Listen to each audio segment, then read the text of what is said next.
Hey guys, and welcome back to my channel, Cook Plate Repeat. Today we're making a simple chicken tender recipe. Let's get started. Here are our ingredients. We have black pepper, poultry seasoning, salt, cayenne pepper, smoked paprika, and onion powder. We also have our chicken here, our chicken tenders, we have Frank's Red Hot, we have our buttermilk, and we have our container that we're gonna put our buttermilk and spice mixture in. So let's go ahead and start with our buttermilk and spice mixture. All right guys, this is a super simple recipe, okay? All of these ingredients you have at home, you can find in your grocery store. Let's go ahead and get our buttermilk mixture together. All right guys, we have a lot of chicken tenders to cook, so we're gonna use this whole bottle of buttermilk. And what this buttermilk is gonna do is gonna tenderize our chicken tenders to make them nice and juicy and flavorful. All right, we're gonna use Frank's Red Hot as well, okay? Now we're gonna use about half a cup of this, and what this is gonna do is gonna spice up our chicken tenders, and it's gonna act as a tenderizer as well. And now guys, all we do is just dump and go. I have our seasonings. So we had onion powder, smoked paprika, cayenne pepper, salt, poultry seasoning, and we have our black pepper. Let's go ahead and start making our buttermilk ranch dip. First we're gonna start with our sour cream. And basically guys, this is just dump and go. So this is our sour cream, our mayonnaise. Now guys, I'm a Miracle Whip kind of guy. Now I might be opening up a little battle here, but I was raised on Miracle Whip Light. Now some people like Dukes, and that's okay. And you guys let me know, which mayonnaise do you like, Dukes or Miracle Whip?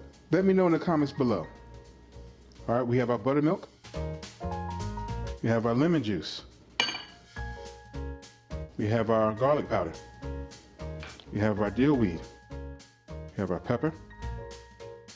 And we have our salt. All right, so we're just gonna mix this all together. Make sure everything's nice, well and combined. And guys, you might be like saying to yourself, this is a lot of ranch buttermilk dressing. Well, we got a lot of tenders to cook. And any dressing you have left over, you can use it for something else the next day. Keep it in your fridge. All right, you just want to mix that, fold that in. And guys, these are just the ingredients I use. You don't have to use these. You can, put other type of seasonings in your buttermilk ranch dressing. You let me know. Do you like these seasonings? What else would you add in your buttermilk ranch dressing? And some of you might like blue cheese. A lot of you like blue cheese. Let me know in the comments. What type of dip do you like for your chicken tenders? Blue cheese or ranch? Now I'm gonna get my whisk and whisk this a little bit more. Just gonna set our spatula to the side here. Give this a good whisk. Try to get as much of the lumps out as possible. That looks pretty good. I like that.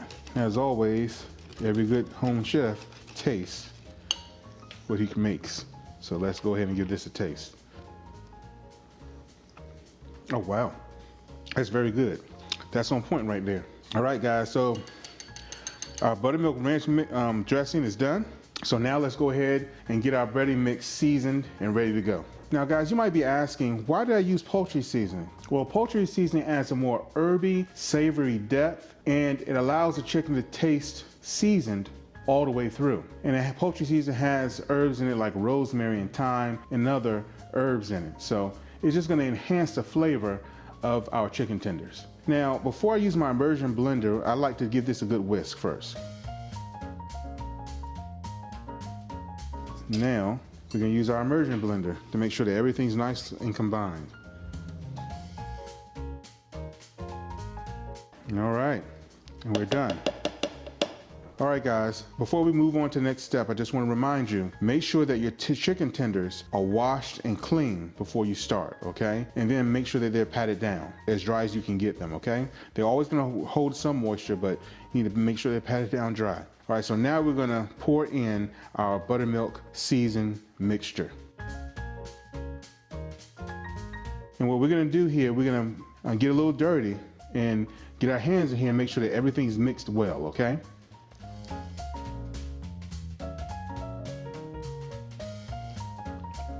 Make sure this buttermilk gets everywhere, because we want to make sure that our chicken is nicely seasoned. When we bite into it, it's not just crispy and crunchy, but it is tender and juicy and flavorful. All right, now what we're gonna do is we're going to allow this to marinate. When I marinate chicken, I always do it for at least 1 hour. Now you can do it 2 to 4 hours, or you can do it overnight. The more you allow it to marinate, the better flavor it's gonna have when you fry it. So just keep that in mind.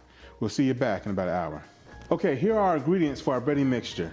We have all-purpose flour, cornstarch, smoked paprika, Gochugaru flakes. I hope I'm pronouncing that right. Gochugaru. Yes, I'm pronouncing it right. All right, guys, this thing gets me all the time. I don't know why, but this is Gochugaru flakes. Poultry seasoning, garlic powder, black pepper, salt. All right, so let's go ahead and start making our breading mixture. All right, guys, this is basically dump and go. We're gonna start with our all-purpose flour. Now, our cornstarch.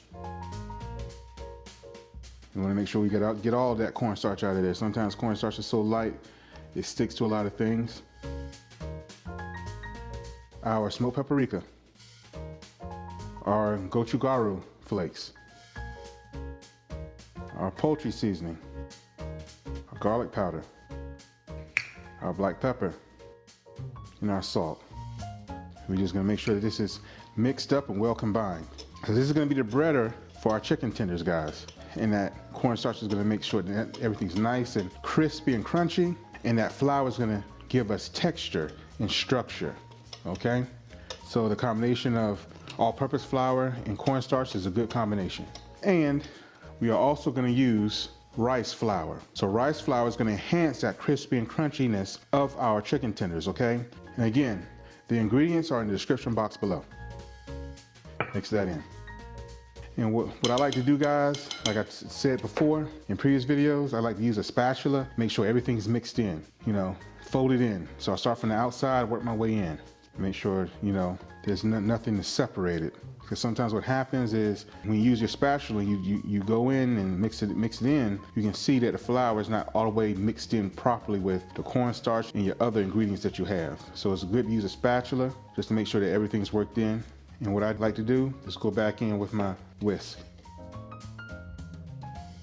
Okay, so our breading mixture is done. Now it's time to go ahead and bread and fry our chicken tenders. All right, so these are the steps we're gonna go in. We're gonna go in from our marinade to our breading mixture into the pan. So let's go ahead and do that.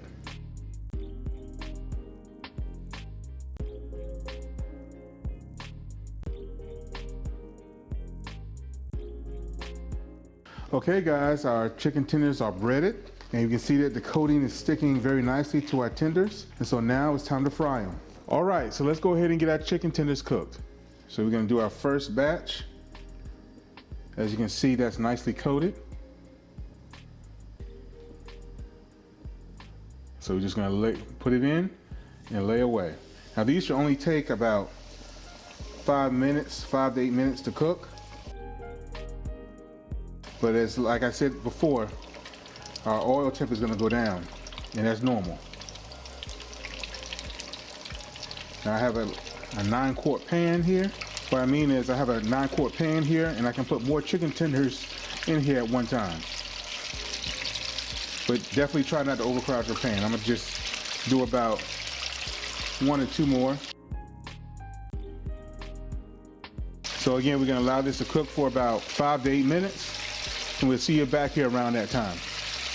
5 minutes later. All right, guys, our first batch of our first fry is done. Let's look at it. All right. So some nice chicken tenders there. Look at that one. That's really nice. The crust formed really nicely on this. And it's nice and crispy. It looks nice and crunchy as well. So let's go ahead and let these rest. So we're going to go ahead and take these out and put our next batch in.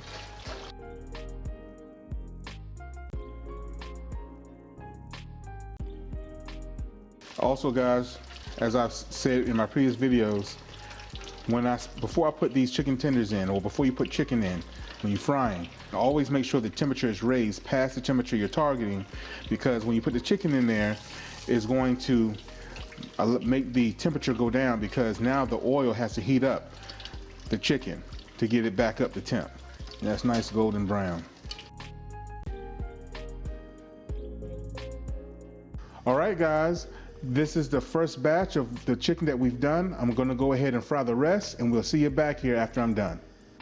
All right, guys, we've finished frying all of our chicken tenders. Look how nice and golden brown they look. Nice crispy, crunchy texture on them. I can't wait to bite into these. All right, so we just finished frying our chicken and we let it rest for a few moments to cool off, and now we're checking the temperature. You see here that the temperature is about 185 degrees, so that's good. We know that the chicken needs to be 165 degrees to be labeled as done. So our chicken is done. Let's check one more piece. Check this one. Okay, so again, we're in the 190 degree area. So our chicken is done. So we're ready to eat, guys.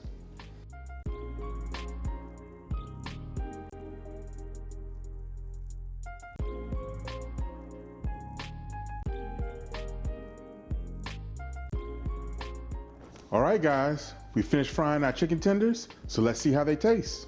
Okay, moment of truth. And we're gonna dip it in our sauce. Or ranch dip, rather.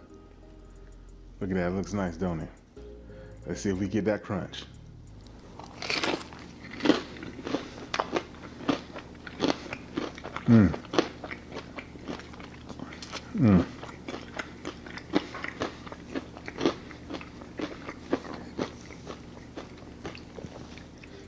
So we got the crunch, people. This is not over fried, nicely seasoned, nice and moist, and that dip really sets off the chicken. That buttermilk ranch dip, it's really good. So this is a winner recipe, guys. I'm telling you, really moist inside. You have that crispiness and that crunch. I'm telling you, this is a recipe that you're gonna grow and love to enjoy. Again, from my kitchen to your kitchen, much love. And remember, fry hard and stay crispy.